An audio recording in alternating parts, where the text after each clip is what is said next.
हिंदू धर्म में राहु और केतु को नवग्रहों में शामिल किया गया है, परंतु ये दोनों ग्रह अन्य ग्रहों जैसे सूर्य, चंद्र, मंगल आदि की तरह नहीं हैं। राहु और केतु को छाया ग्रह कहा जाता है क्योंकि ये कोई ठोस खगोलीय पिंड नहीं है, बल्कि खगोलीय बिंदु हैं जहां सूर्य और चंद्रमा की कक्षाएं एक दूसरे को काटती हैं। पौराणिक दृष्टि से इनका जन्म एक अत्यंत रोचक और रहस्यमयी कथा से जुड़ा हुआ है, जो समुद्र मंथन की कहानी से जुड़ती है। समुद्र मंथन की पृष्ठभूमि। हिंदू ग्रंथों में वर्णित समुद्र मंथन एक ऐसी घटना थी जिसमें देवताओं और दानवों, असुरों ने मिलकर क्षीरसागर दूध के समुद्र का मंथन किया था। इसका उद्देश्य अमृतत्व देने वाला पदार्थ प्राप्त करना था। इस मंथन से अनेक रत्न, देवी देवता और वस्तुएं उत्पन्न हुई, जिनमें लक्ष्मी, ऐरावत हाथी, कामधेनु, कलकूट विष और अंततः अमृत कलश शामिल था।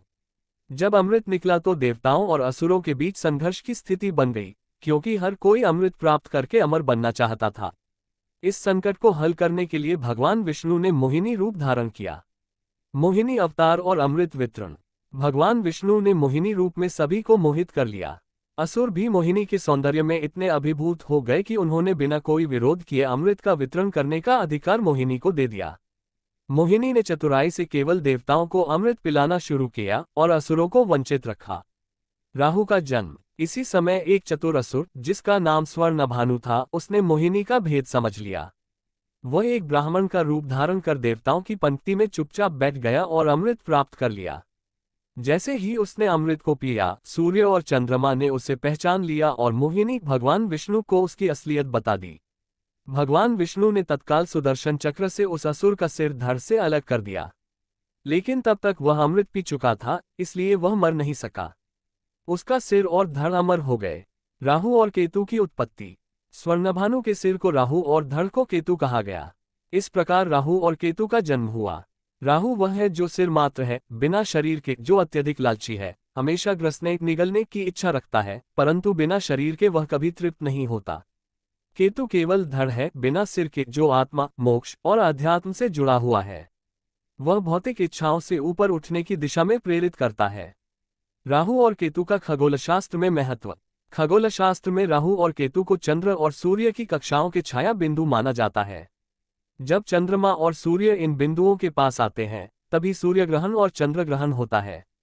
इसी आधार पर यह विश्वास जुड़ गया कि राहु और केतु सूर्य और चंद्र को निगलने की कोशिश करते हैं, इसलिए ग्रहण होता है। सूर्य और चंद्र से राहु की शत्रुता। पौराणिक कथा के अनुसार राहु को सूर्य और चंद्र की वजह से पहचान लिया गया था और उसी कारण उसका सिर कट गया था। इसलिए राहु दोनों से शत्रुता रखता है और समय समय पर उन्हें ग्रसने का प्रयास करता है, जिसे हम सूर्य ग्रहण और चंद्र ग्रहण के रूप में देखते हैं। ज्योतिषीय दृष्टि से राहु केतु। ज्योतिष में राहु और केतु को बहुत महत्वपूर्ण माना जाता है। ये दोनों छाया ग्रह जीवन में भ्रम, छल, परिवर्तन, आध्यात्मिकता, रहस्य, भ्रम और कार्य में अचानक उतार चढ़ाव दर्शाते हैं। राहु सांसारिक सुखों और इच्छाओं का प्रतीक है, जबकि केतु मोक्ष और आत्मज्ञान की दिशा में ले जाने वाला ग्रह है। निष्कर्ष। राहु और केतु का जन्म किसी सामान्य देव या असुर की तरह नहीं हुआ था, बल्कि यह एक पौराणिक घटना और ब्रह्मांडीय संतुलन का परिणाम था।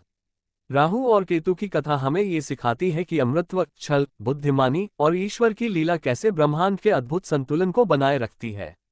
इनका ज्योतिष और आध्यात्मिक दृष्टिकोण से भी अत्यधिक महत्व है, जो मानव जीवन को प्रभावित करते हैं और गूढ़ रहस्यों की ओर इशारा करते हैं। अगर आपको कथा अच्छी लगे तो वीडियो को लाइक, शेयर, सब्सक्राइब जरूर करें।